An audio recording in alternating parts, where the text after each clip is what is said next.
think we can start now. Thank you so much for joining us today. It's really great to see some familiar names and faces as well. For those who haven't joined the video call yet, we encourage you to switch on your cameras if you can. If not, that's fine. My name is Banu. I am the head of community at Naya. You might have heard of us before. We are a social mobility network connecting talented and underrepresented groups to jobs, training, and mentorship opportunities. Our community is quite global, as you can see in the chat as well, coming from 40 plus countries and growing. Right now, there are over 100 employers hiring through Naya. So if you haven't created your free profile yet, I think now is the time. I will share the link to our platform in the chat so you can register. We have also got an exciting training opportunity coming up on April 10th, and the deadline to apply is 31st of March. The topics we'll be covering are DevOps, cloud computing, and data engineering. So if interested, I will also share the link in the chat to register later on. Great. So I think now is the time to introduce you to our brilliant, inspiring guest speaker who will lead the rest of the session. Cynthia is both a qualified pharmacist and a full stack software engineer.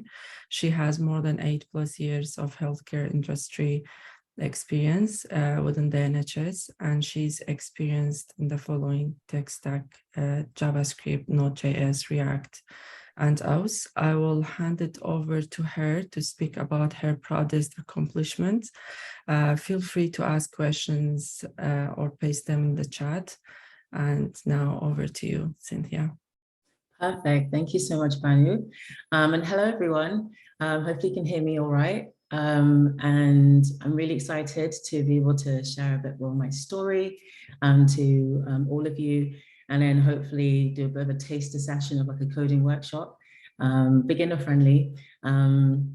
And we'll, start off with something a little small, and then you're free to then elaborate on that and add to it as you wish. So yeah, I guess I'll jump into it. But before we start, I'd love to know, because obviously me being a career changer, I'd love to know what current stage you're at in your career, whether that's, you're taking a career break, you might be unemployed currently, you might be studying, or you could, could be a pharmacist, a doctor, a musician, or whatever it is. I'd love to know where you're currently at in your career. So if I just go to the next one. If you want to fill out the Mentimeter, you can either scan it with the QR code, or if you go on Mentimeter and put in that code at the bottom as well, then we can get that as like an icebreaker. And then what I'm going to try and do is get up on the screen so everyone can kind of see where everyone is from.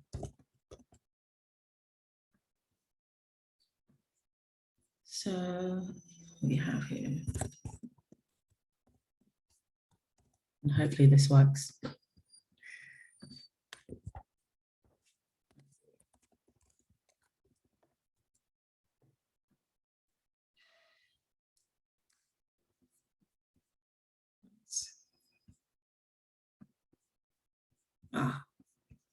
Okay. Whilst that's, you keep adding them in, thank you, Banu. So whilst that is getting all the details, let me jump into the slide, just because my login is being a bit funny right now. But today we're just going to cover 15 minutes on my career journey into tech, and then we'll jump into a really lovely taster session on coding before jumping into Q&As where you can ask me questions, and I'll try my best to answer them to the best of my ability. There are 3 quotes dotted out through the slide just because, inspirational, and hopefully, and I felt like they're related to, I guess, trying to take your career into your own hands and being empowered to be able to do so as well. So our first quote is, okay. This one resonated with me a lot. You don't need to do just one thing in your career. So see your career like a garden. You don't have just one plant. You'd have many different flowers and plants. And I think this resonated a lot with me, where you can, you're most people have many, many years ahead of them. You don't have to just do one thing for the rest of it. So use that as, some motivation for you. So a little bit about me. So as Banu mentioned, I trained and qualified as a pharmacist and worked in NHS for 8+ years. And I knew I liked science and I liked people, but I had family members who were pharmacists. Didn't really have anyone in my family who were engineers, at least I knew of. My background is Nigerian, and my mum doesn't necessarily believe in gap years. So typical African parents, I couldn't take a gap year to figure out what I wanted to do. So then my family was like, well, why don't you go do pharmacy? So I did that.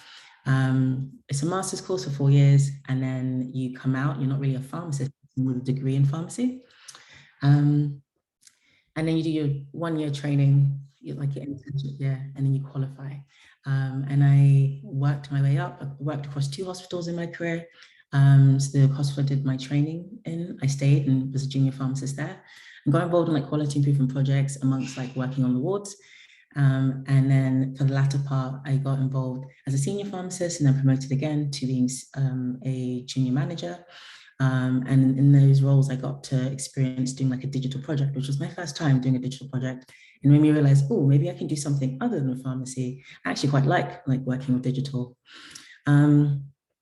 Anyways, a myriad of things. I think when I got into that junior manager role, my role was like medicine safety officer. So basically it was my job to make my organization as safe as possible with medicines. And I'd look at like strategy and create strategy from the World Health Organization and tailor it down to my organization and see, well, what can we do to get us from A to B? And that was really fun. It was a bit frustrating, trying to, I guess, move the needle on certain things. Maybe it might be due to funding or like infrastructure is quite archaic or old or lack of interoperability. So that's like systems not necessarily being able to talk to each other very well. So it's quite difficult sometimes to like innovate. And I think also compounded with the pandemic as well.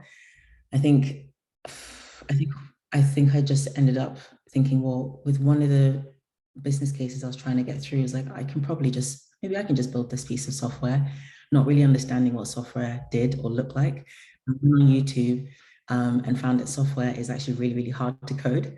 But that sort of led me down a rabbit hole of finding all these different videos about like coding and programming, and can you be a programmer without a master's degree, without having a boot camp, and started off as a coding hobby. And then the hobby sort of turned into, oh, maybe I can actually make this into a career.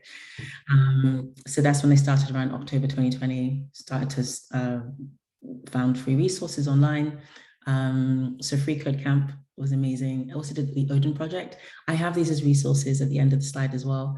But yeah, they were really, really great. And also Harvard CS50X, their online computer science course, is like an intro course. And it's the same course they teach like Harvard students. So I thought it was really cool that you can get it for free. So yeah, I sort of used the pandemic. Obviously work was still busy because of the pandemic, but obviously social life was just nothing because of the pandemic. So I'd go to work in the day and I'd come home in the evening and I'd just study. And that's essentially just the rhythm I got into. And then got involved in like hackathons, which made me realize, oh my gosh, I really love the tech space, because it's really fun to be able to have a business problem and think, okay, how can we solve it? It's a collaborative space of different people of different backgrounds. And hackathons, if you haven't done them before, I highly recommend you do them. They're so great. So I got involved in those, was listening to podcasts, reading articles. I just really immersed myself in the tech space, and I really enjoyed that. And one other thing is getting involved in communities. Obviously, no one was meeting in person because it was the height of the pandemic. So a lot of online communities I got stuck in, and one in particular was Coding Black Females. And they had a recruiting event with my last company, Essentia, and they came and talked about some entry-level junior roles. And again, through being part of the online community, that's how I heard about this opportunity. And I just applied. I didn't think about, oh, do I have enough skills or not? Because sometimes you'll just never have the right skills. You just have to apply. And the worst they say is no. But the best they say is yes, and you have a job in a new space. So that was kind of my mindset. I think by that time I'd probably been coding about 6 months, heard about this opportunity. I applied, did the rounds of interview, and then got in, which was a surprise. Because again, yeah, so I started that role in December 2021 as like a junior entry-level software engineer, and was on a full stack developer client. And they actually put us through an internal bootcamp, which was really, really great. And that sort of brought everyone up to the same level, which was lovely. So that was about 3 months, and yeah, then on my client project for, gosh, about 9-10 months or so. And then the last 3 weeks is, so I'm now left Accenture, and I'm now 3 weeks into my new role, which is a mid-level software engineer at the Financial Times. And it's been such a lovely company as well. And they've got very good like core engineering principles, and my team is made up of senior engineers as well. So I'm learning lots as well on the job. And also in being empowered to like contribute already. And it's only been 3 weeks in. So yeah, they've got a really good culture there as well. Outside of that, I enjoy baking, reading, and creating content. And some of you may follow me on Instagram, on Binty but yeah, so I put content out there to help other career changes make that switch as well. I get a lot of people from healthcare reaching out, but obviously I'll happily help anyone from any background. So yeah, I think just generally having a passion outside of tech. So like last summer for 2 months, as part of Code First Girls, I did like their intro to web development course, and I was like co-leading that course. And that was really good, again, to be able to give back to the community in that sense as well, and like teaching other people how to code. So that was really rewarding, and some of my students have now gone on to get like other web development jobs, or yeah, kickstarted their web development careers, which is really cool. So yeah, so I guess if I was to summarize my key career tips, I put it down to 3. So one being to grow your network, which is really, really key. I don't think I would have been able to get as far as I have without growing my network. LinkedIn's amazing, it's super powerful. Don't be cheesy on it. And like, there's a way you can do LinkedIn where it's not super cheesy. So I think being tasteful with it, but use it to your advantage. So I like reached out to people, and people are so happy to like pay it forward, and like, you know, reaching out to people who like, I don't know, pharmacist plus software engineer in like the search, and I found like about 11 people in the UK. So I just reached out to them like, hey, this is my background. So you did the switch. How could I also make that similar switch? And most of the time people are happy to like get in touch. Obviously tech communities, one of which we're on a call with, which is Naya. So again, like get involved in tech communities. They are so beneficial. You don't know who, you know, your name being in the room, they might, you know, new jobs can come from that, new connections, new projects. You might have a startup idea and you find like your co-founder through it. So you just don't know what will come from it. And also like events and speaking gigs as well. I think another key tip for me that was growing my GitHub. So working on projects, and they don't have to be massive as well. Like you can find something, like I think when I started, I was doing free code camp, and the first module was all about like HTML and CSS and just like building your web development knowledge. So from that, I was able to like log in some like websites. But again, it showed that I had interest.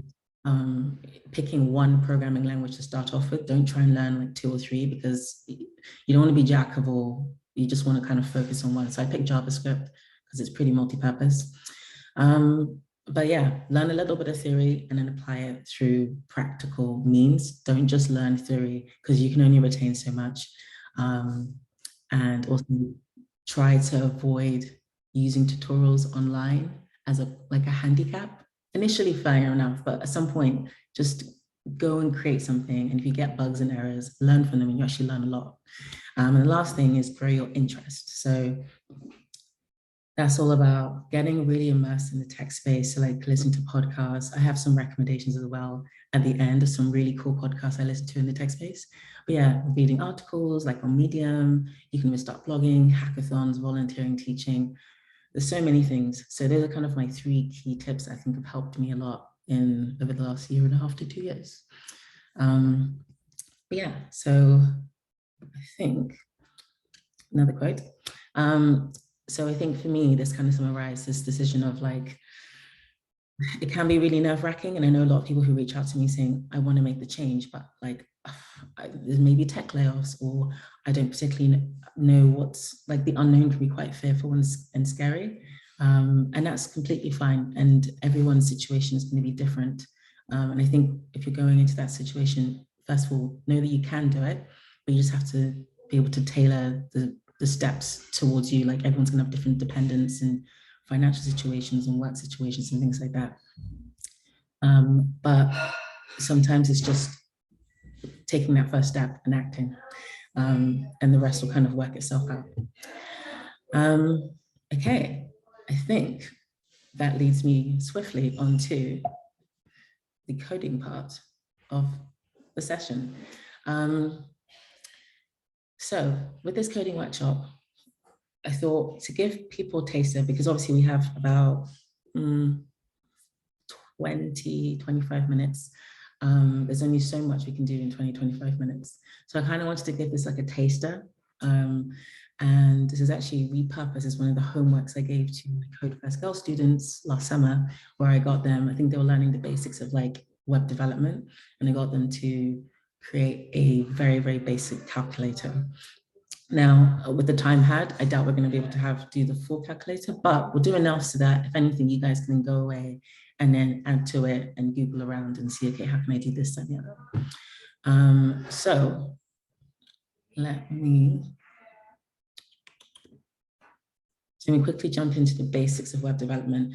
Again, I don't want to spend too much time on this because this is Googleable. I don't think that's a word, but I'm making it into a word. This is information that you can find on Google or Bing, depending on what's happening with the AI wars. So HTML, you can see it as like the skeleton or the blueprint.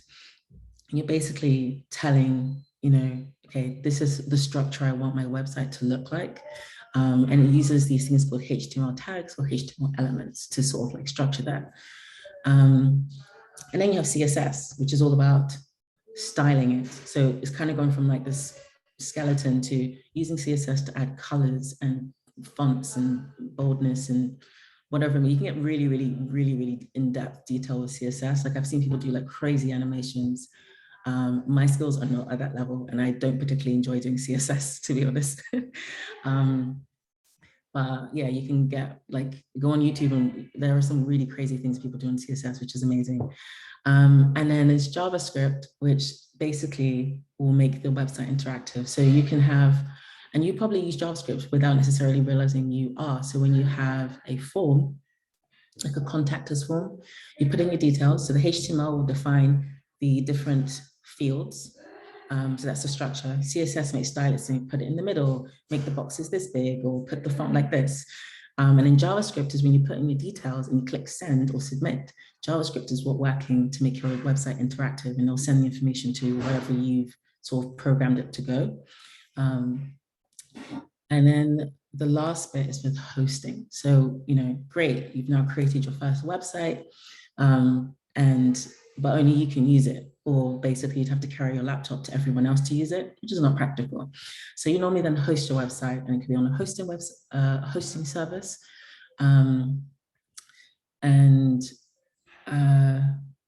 Yeah, that's basically it with hosting. So yeah, and that way then your website is available to everyone on the internet to then use freely.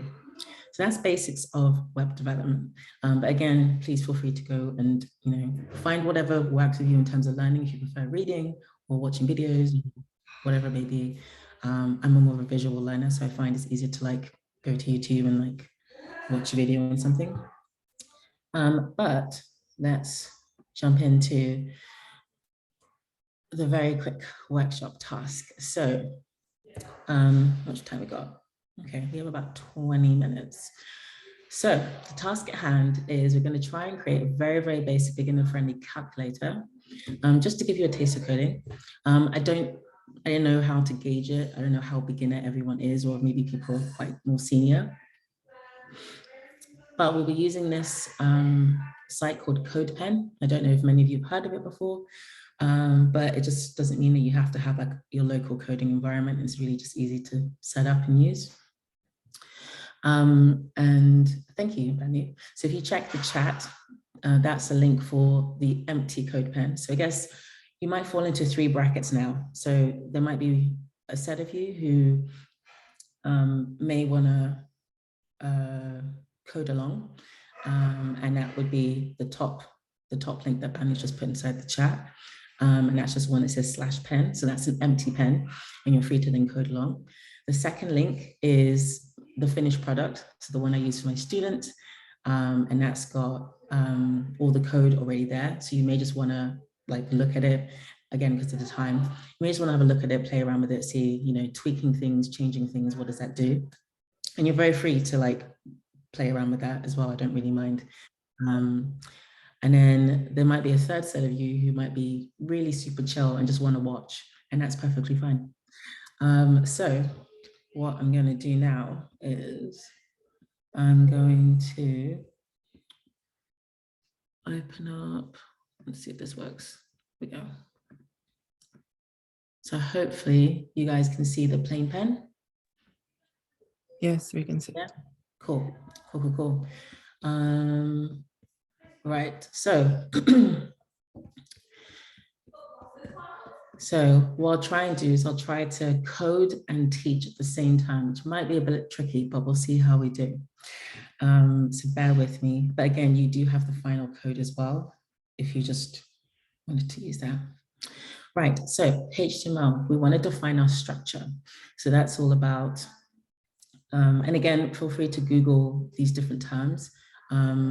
But yeah, just because of time, I won't necessarily be able to go into too much detail, but we want to define our header, and that is done necessarily with a line to say, oops, what's going on? My computer.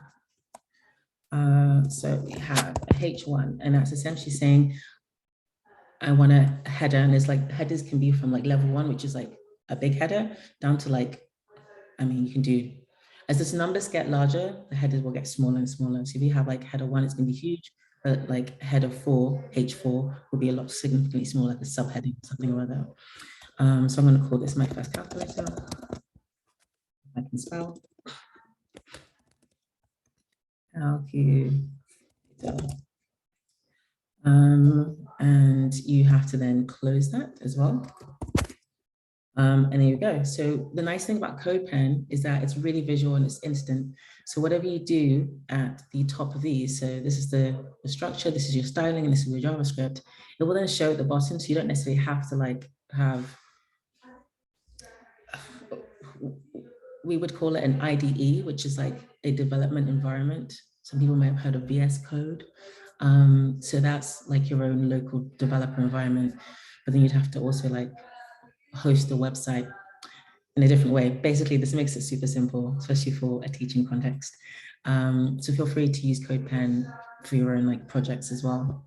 Okay, so let's add a paragraph tag. So we're going to say, so P is paragraph, and we're going to say, let's make simple. Together. Smiley face, because I like smiley faces. And let's end that. Oops, I don't want to do that. And as you see there, it's now shown here. I always, to be honest, I think being a newbie to code, doing web development is actually really fun and satisfying, because what you're coding, you can instantly see, and it's very gratifying. But oh, I just made that do something. Right. So we're just going to write, I'm going to just do one more thing, which is, let's make a button. And so with button, this is another element called button. And let me just make the button first, and then we can talk about making it functional for it to do stuff. So I'm going to make a button called start calculator. Oops, be nice it was in capitals. Come on. Calculator. And I'm going to close the button. And that tells the computer, okay. So now we've got a button, but I click it and nothing happens. And that's because we haven't told the button that it needs to do anything.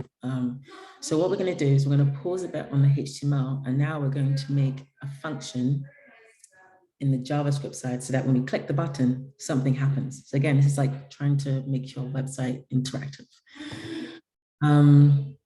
Now, with JavaScript, you have, and again, in the resources section of my slides, which I'll get to, there are some really cool YouTube channels which I've recommended, which go into much more helpful detail of like HTML, CSS, and JavaScript. But we're going to declare, so common things you'll have in JavaScript in a programming language, you'll have like things called variables. So you'll have things called variables and some things called functions.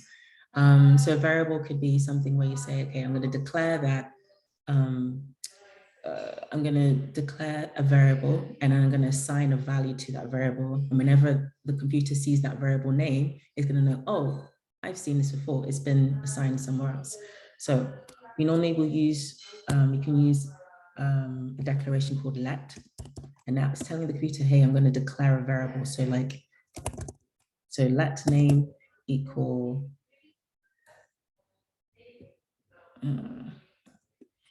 so this is basically saying, I'm declaring a variable called name, and it's just an empty string. Like it's not a number, it's not anything, but it's just saying, okay, I'm declaring the name, the variable called name, and it hasn't necessarily got an assigned, it's assigned a string, empty string. I'm going to declare another called, let's pause there for a second. Let's make a function called start calculator. So a function, start calculator, and I'll talk through what each of these different sections mean. It'd be great if I could also spell function. Okay, so what a function does is do something. So what a function does, it's like, it allows you to then say, if whenever instead of writing, for example, a set of instructions over and over and over again, you can just put them, if they're related to each other, you can put them inside a function. And then whenever you call that function called start calculator, these lines inside that function will execute one after the other. So it's a really great way of being able to like compartmentalize relevant code together. And it always will do it in like a sequential order. So for this, we're going to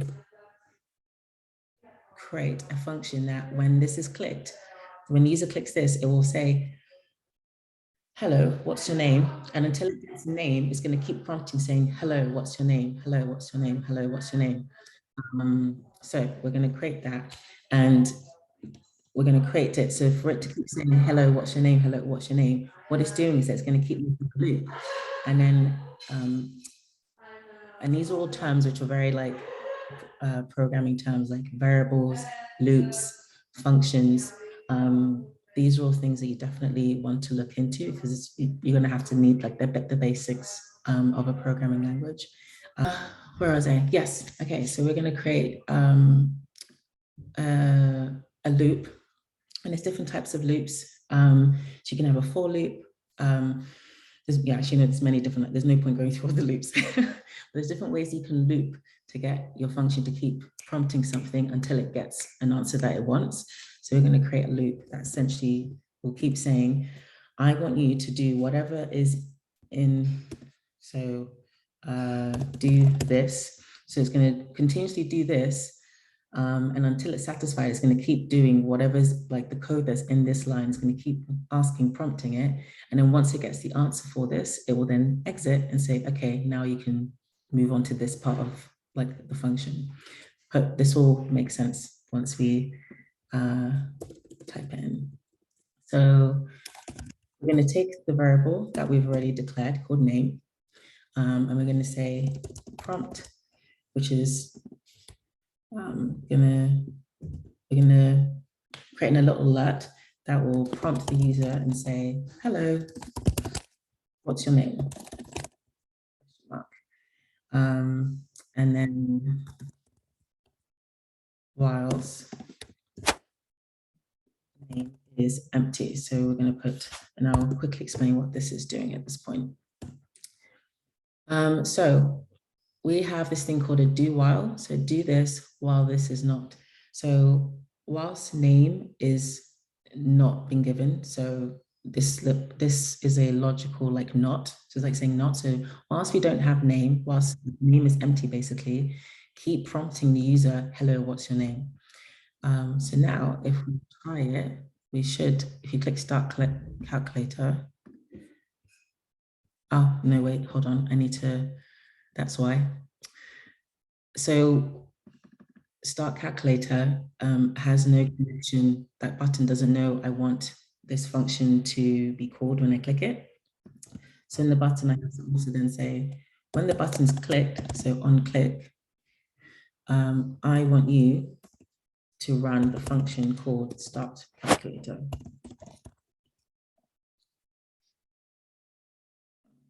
There we go.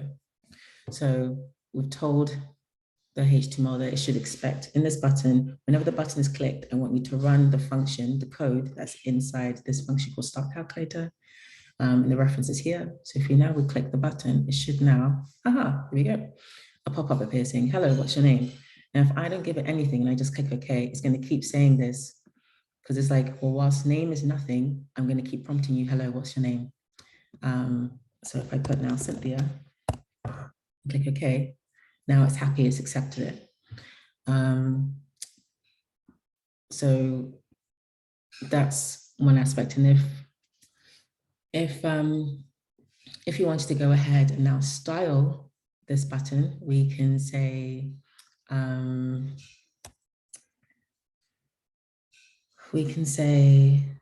that, let's see if we can make the button red. Oops, give me 1 minute. So let's make this button red. And oops. So again, you probably have to end up looking a bit more into CSS, but there's ways that you can select, and that's basically what CSS is, selecting certain tags or elements.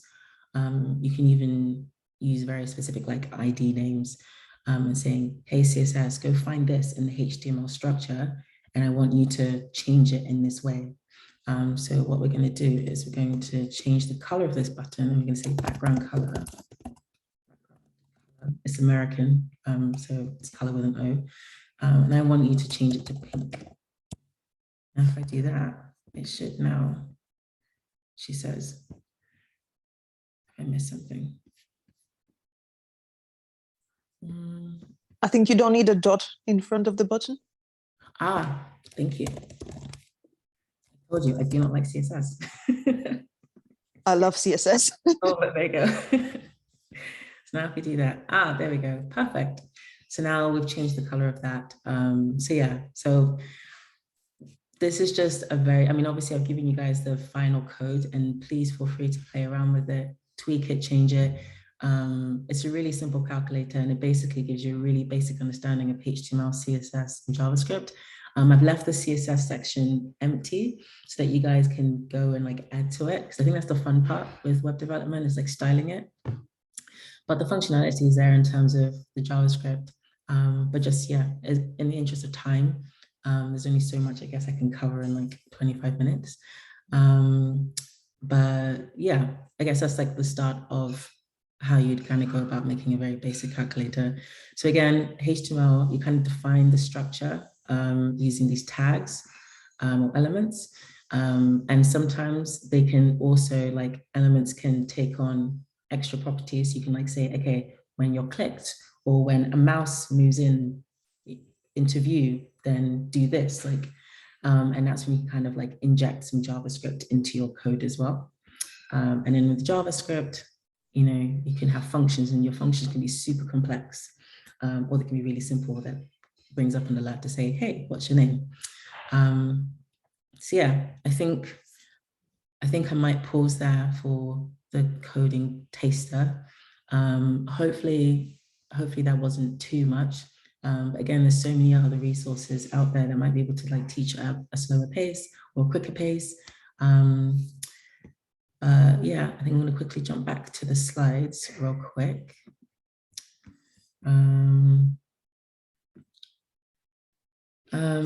And yeah, I guess this is the last quote, just to say that, you know, you have within you the strength, the patience, and the passion to reach the stars. And I guess you just have to like believe in yourself, and you have to back yourself. And yeah, be your #1 cheerleader as well. Because there will be moments where, like even with myself, with career changing, family members thinking, like, really, you're gonna leave like your career you've trained for 4 years in university, worked there for 8 years, and now you're gonna leave it all to do a new career? Like, is that wise? And if I listened to them, I wouldn't be where I am now, and I really enjoy what I'm doing now. So you have to just, you know, dream big and be mindful of, I guess, be mindful of the voices that you keep around you, and don't ignore them, but just make sure that you put it in balance of, well, you know, what do you actually want to do, and what would make you happy with your job, because we spend so much of our time doing our jobs. Yeah, these are some recommended resources. So from a coding point of view, Free Code Camp, it takes you through like modules. And what's really nice about Free Code Camp is that at the end of each module, you end up having to complete 5 projects to show you've demonstrated that learning. And then you can save those projects into your GitHub. So you can very slowly, again, start to demonstrate, hey, I'm into coding. These are some projects that I've done. Odin project is really good. I feel like it teaches you more practically how to do coding in like a work environment. So like setting up your work environment, like your dev environment locally. Some people don't actually care much about web development, and they just like doing coding challenges. So if that's more you, and you just like the problem solving aspect of coding, then I'd suggest something like LeetCode or Code Wars, and you can do like competitive coding. I've started getting into that just to keep my coding skills sharp. So that's been fun. And then learning wise, I definitely recommend Harvard CS50X, which gives a really good, like the teacher, David Mallon's amazing. And yeah, he teaches really well, giving like really high level computer science concepts, but he's able to describe it and teach it in a really user-friendly way. And I found it really helpful for me to understand, again, for someone who doesn't come from a computer science background, being able to better understand computer science concepts. YouTube recommendations, again, there's also really good, again, I'm a visual learner, so there's a computer science crash course. It's an animated, well, part animated, part human series. And again, they teach computers, like the history of computer science, all the way from like the beginning all the way to today, and teaches computer science concepts, again, great detail, really user-friendly. For someone who's completely new to it, I would highly, highly recommend that. And then there's some communities as well that I found really helpful in my career journey, specifically, and some podcast recommendations as well. I think that's basically that. So yeah, I'm always love to stay in touch and catch up with people. So please do reach out. You got my QR code as well. And I think Banu says she might also be sharing these slides as well. But yeah, do please reach out. I'm most chatty on Instagram and LinkedIn. But yeah, ask me any other further questions. I know this has been a bit of a whistle stop tour, but I'm more than happy to have chats afterwards. And yeah, just champion you as you hopefully make that change into tech as well. I think that's it, Banu. I know it was a lot. Thank you so much, Cynthia. Yeah, we will share the slides with everyone and with the recording as well, sometime early next week or this week, end of this week. I will let you know, yeah, when is that going to be. We have got a few questions in the chat, Cynthia. The first one is, how the HTML, CSS, and JavaScript help me to become software engineer or software developer? So I think that's a really good question. I think you have to first decide.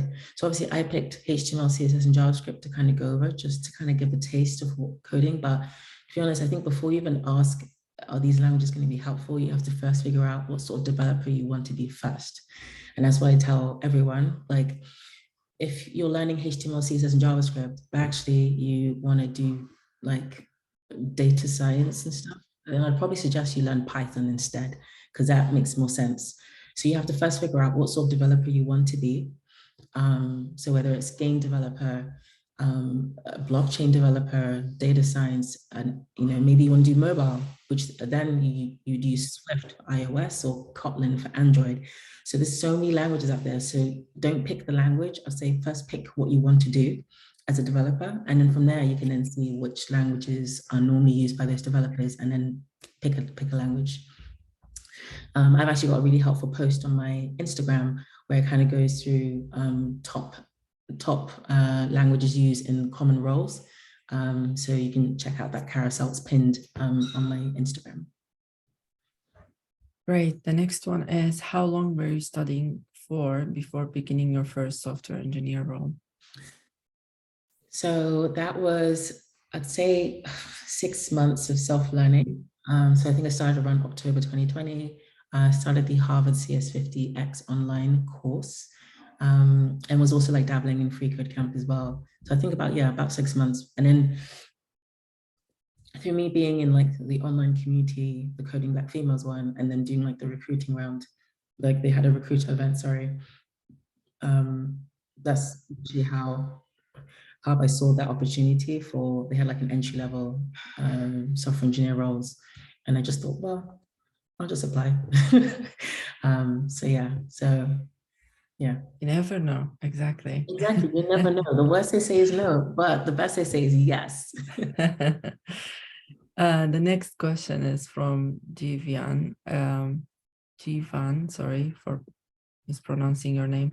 Do you have any advice in writing a cover letter CV coming from a different career path? And for example, is it okay to speak about my experience as a physiotherapist and how it will help me as a developer? Absolutely. So sorry, I'm looking, I've got different screens from like the chat's on there for this me. So you've got a couple of questions in that one. So in terms of cover letter and CV, yes. So I don't know if this is just me being super lucky, but I've never actually really needed to write a cover letter, plot twist, but CV, yes, obviously. And I think CV and LinkedIn are very tightly close together. I think with the CV, you want to go for like 1 page max.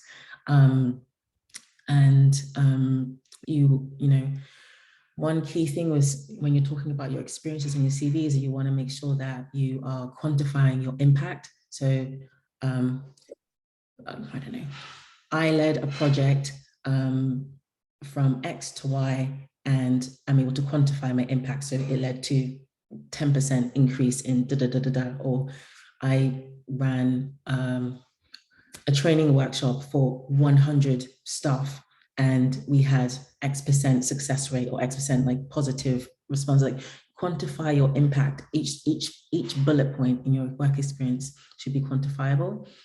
Again, I'm happy for you to like reach out to me on IG and what's it called, and we can talk a bit more about your CV there, and also LinkedIn. So have a look at my LinkedIn and see, again, my LinkedIn and CV are basically the same. So my same bullet points on my LinkedIn are on my CV, so you can see how I've structured each of those work experience bullet points, and again, try to be quantifiable as much as possible. And then you also asked, and yes, definitely speak about your experience as a physiotherapist, because that's completely relevant. And you have so many transferable skills that you would have built up and learned. And it doesn't just go away because you want a career change. Like, again, I feel it helped that I had a lot of transferable skills from my previous NHS life that also helped as well with like the career change and getting that first job. So yeah, so I think it's just looking at your current role and seeing, okay, how can I word my story so that, because I think think the one thing for me going from public to private is we actually do a lot of things that the private world do, but we just don't word it the way they do. So I think that for me was just trying to like, how would I word this in a way that a business or a corporation would be able to understand that isn't really NHS type talk. So yeah, hopefully that helps. But yeah, reach out on IG and I can give some more pointers. The next question is, thank you so much. Thank you very much for sharing your experience, Cynthia. A question for you. How important is your portfolio when applying for your first junior job?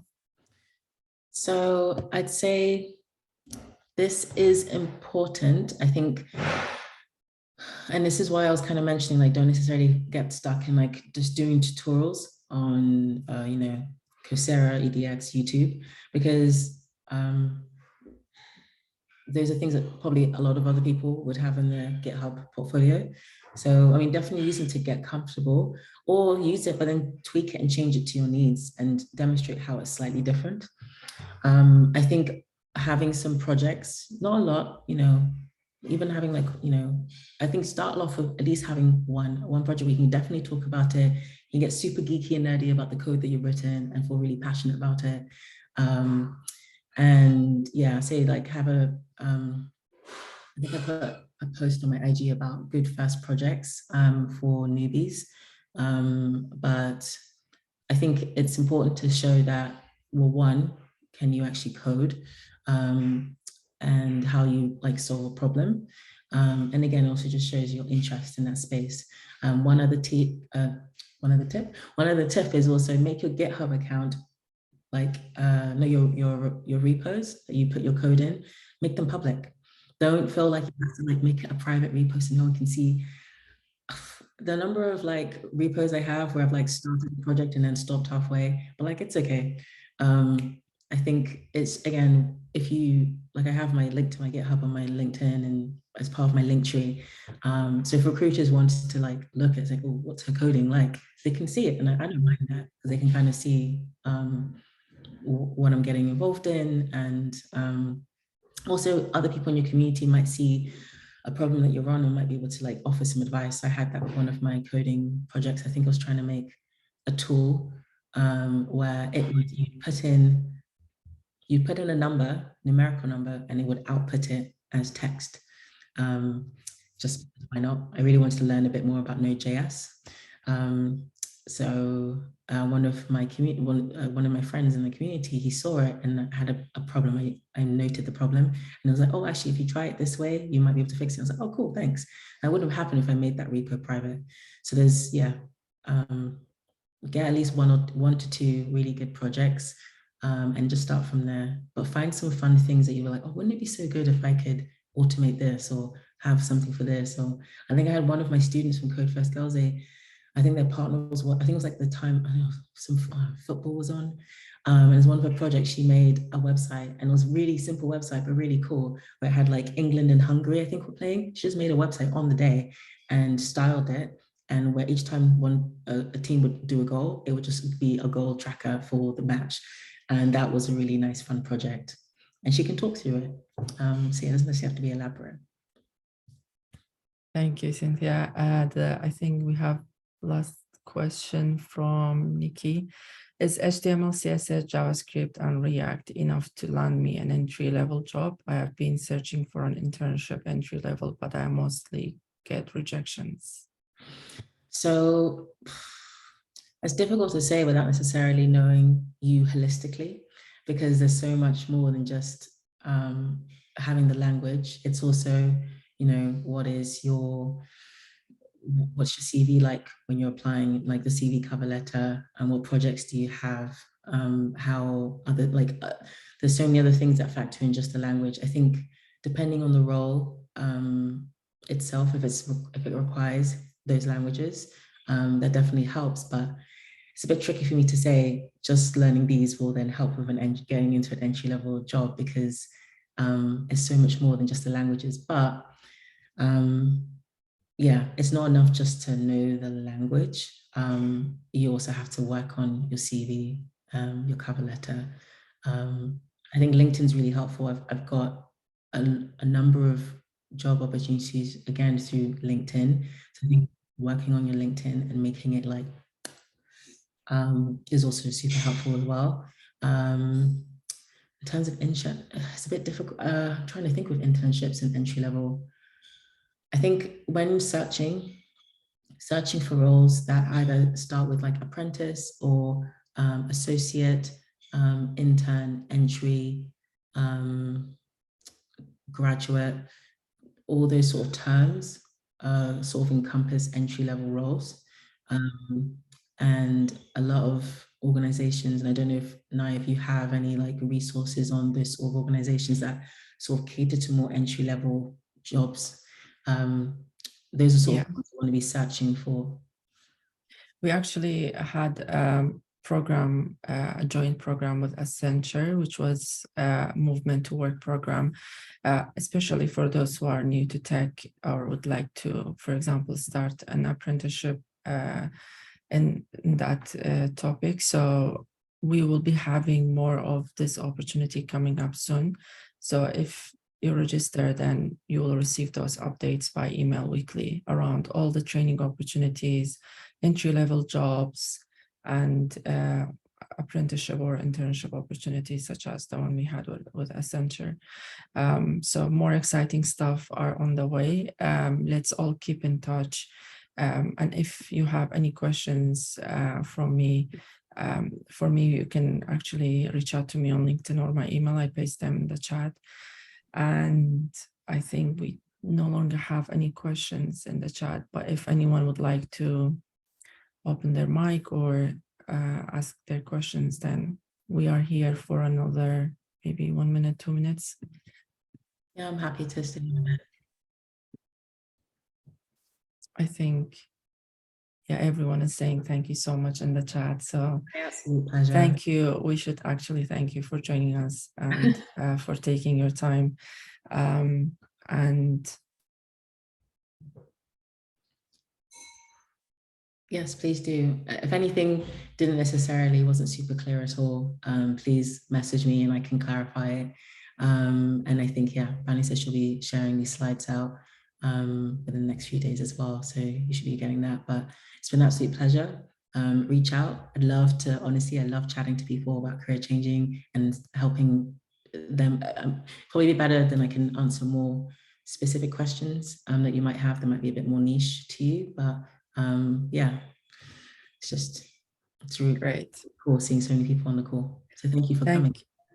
Exactly. Thank you for coming. Thank you for joining us. Thank you, Cynthia, actually, for preparing everything from the beginning and for sharing your experience and your inspiring story. I think myself and everyone who joined learned a lot from you. So thank you for your time. I will be sharing everything with all of you, with those who registered for the event early next week or in the next few days. Yeah, that's everything. And I wish you all the best and have a lovely evening, everyone. Bye, everyone.